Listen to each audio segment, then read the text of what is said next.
Hello everyone, thank you for tuning into another one of my YouTube videos. Today I'm going to mix up some hair products for my hair. As you know, I have the alternative sister locks. I have the really small, skinny locks in my hair where you use the interlock system. And you need to keep your locks, no matter what type they are, you need to keep them moisturized. And I used before, as a base, I used the Carefree Curl Gold activator because it had it's got a it's a little different. It's not creamy like the other one. I think the one was creamy, but this one was sort of like a clear gold, almost a transparent gold look, and I used that as a base. I would, for this size bottle, I would use a third of it. These can get a little expensive, and it's kind of hard to find the gold, so I had to figure out something else to use. I've been mixing this up by hand, and my daughter finally found a blender, and I'm not sure how loud it is. It's a little loud for me, but it's okay because I didn't want to use the regular blender. This is for hair products, and that's all I'm going to use it for. So I didn't need to purchase a new one. But the blender will mix the ingredients up for you a little bit better than you can. And because I'm using oil-based products, some of them can get a little hard to mix. One of the big ingredients that I use is the African shea butter. And I realize everything is kind of backwards on the view screen, but this is the African shea butter, and you can purchase it in tubs this size. This says 8 ounce, and you can purchase it, in tubs this size. But the thing about it is, when I purchase these, I go to one of the swap meets or flea markets, and this is not 8 ounces. I'm going to be honest with you. The label says 8 ounces. It's more like a pound, and it depends on how they pack it. One of the containers I had before, this one, the young man packed so much in it, it was way over a pound. The lid was bulging. So they give you your money's worth. The shea butter will be about the most expensive thing that you'll use in your mixture. And I'm going to put the mixture back in here in this container. I'm hoping to get it really, really thick. The African shea butter is being used now. Well, shea butter is being used in some of everything. It has some really good properties, and most of it is made in different parts of Africa. They use barks off the trees or tree limbs and different stuff, ash, different stuff that they use to make it. The shea butter will either be a white color like this or a slightly yellow tint on it. And this is the consistency of it. As you can see, it's chunks. It's really like real butter, really not like butter. They say it is, but I guess if the butter has been stiffened, it's more like the butter. And so this, they say, does not expire, but I'm here to tell you it will go rancid. And that means the oils in it start to expire, start to get old, and you can smell it. So I'm going to chunk some off in here. This shea butter gets, it melts as the heat hits it. Now I want my product to be oily but not greasy. And as you can see, it just kind of clumps out of there. So I'm going to have to add something to this, which that'll be fine. This is how it is. And if you touch it, it will cause it to melt. The more heat gets on it, the more it will melt. And that is the basis of what I'm going to put. That'll be my base.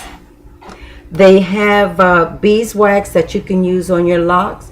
But this beeswax is made mostly of petroleum. It says petroleum. That means petroleum jelly, which means it's real thin. but it has a really nice smell, coconut scent. So if you get some coconut essential oil, that'll work really well.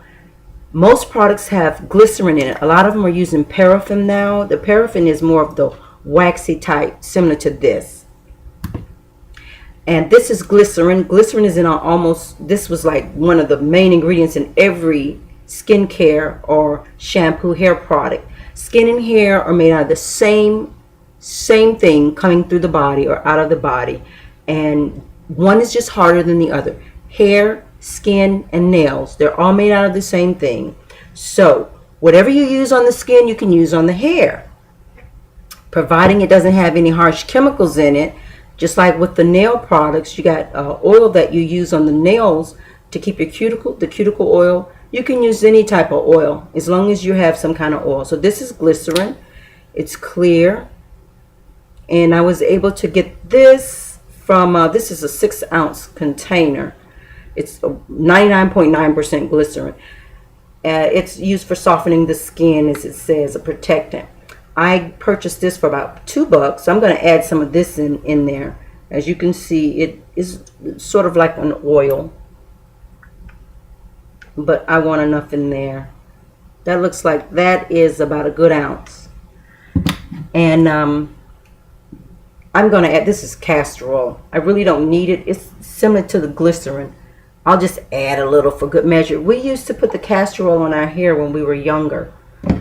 That's what we used to have on our hair. Now, because I want this one to be really a bit more thick, a little thicker than what I normally have, I'm going to use a different type lotion.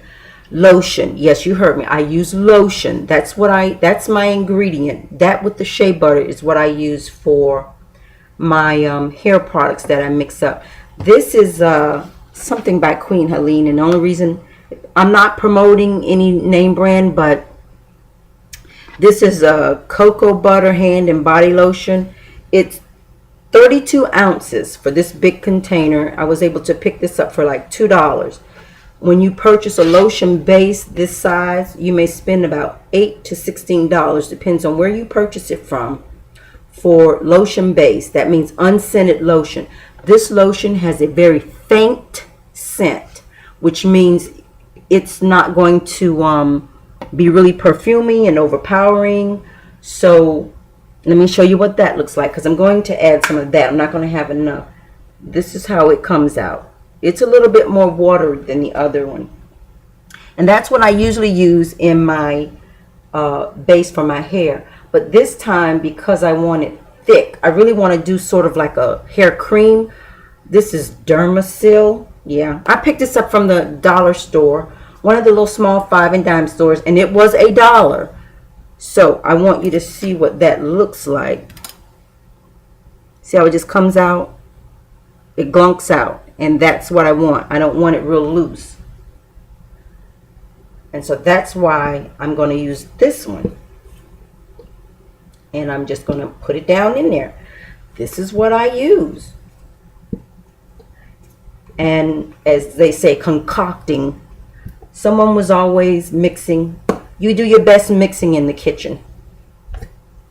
And a lot of the hair products were mixed up in the kitchen. So that was 12 ounces. No, 8 ounces. My mistake. Lotion, just rub it on the hands. That's that. Now I want fragrance, and I have my own this is essential oil that I mixed up, and so I don't need much of this. So I'm going to do like a capful.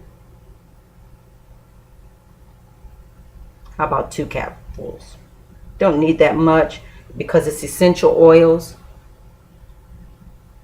And essential oils are really strong. You don't want to put them on the skin by, just on the skin. I got to make sure I got enough. What I'm doing is I'm looking to see how much oil I have down there, because the shea butter itself is really thick. It's not going to mix too well. So I'm going to have to put some of this in there, and I need it down near the blades. I have some stuff down near the blades, and I'll need this down near the blade. All right, that was about a half a cup. And this is going to be loud, and I'm going to mix it away from here, and I may have to come back in the next video to show you, because I don't want, there it is, see how it's all down there, and it will mix well on the blades.